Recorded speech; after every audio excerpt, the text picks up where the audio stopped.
ఏ నోట విన్నా, ఏ temple reels చూసినా సరే స్వర్ణగిరి దేవాలయం కోసమే మాట్లాడుకుంటున్నారు. చాలా తక్కువ టైంలోనే టెంపుల్ బాగా ఫేమస్ అయింది. అలాగే భక్తుల తాకిడి రోజు రోజుకి పెరుగుతూ వస్తుంది. ఇంతకీ ఇక్కడ ఆకర్షణీయంగా చూడవలసినవి ఏంటి అంటారా? వీడియోనైతే చివరి వరకు చూసేయండి. ఎందుకు జనాలు అంతలా తండోపతండాలుగా వెళ్తున్నారా అన్నది చెప్పేస్తాను. భారతదేశంలోనే 2వ అతిపెద్ద జలనారాయణుడు ఇక్కడ కొలువు తీరారు. కోనేటి మధ్యలో ఉన్న విష్ణుమూర్తి 1.5 టన్నులతో చెక్కబడిన విష్ణుమూర్తి. ఎంత చక్కగా ఉన్నారో చూడండి.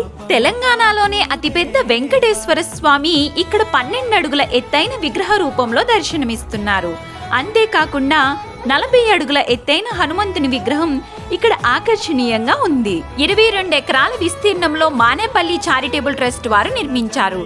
ఈ ఆలయాన్ని చిన్నజీఎస్ స్వామి వారి చేతుల మీదుగా మార్చి 2024లో ప్రాణ ప్రతిష్ఠిత చేశారు. ఈ ఆలయాన్ని యాదాద్రి తిరుమల దేవస్థానం అని కూడా పిలుస్తారు. స్వర్ణగిరి వెళ్దాం అనుకునే వాళ్ళు యాదగిరి కూడా ప్లాన్ చేసుకుంటే 2 వన్ డేలో మనం కవర్ చేయొచ్చు.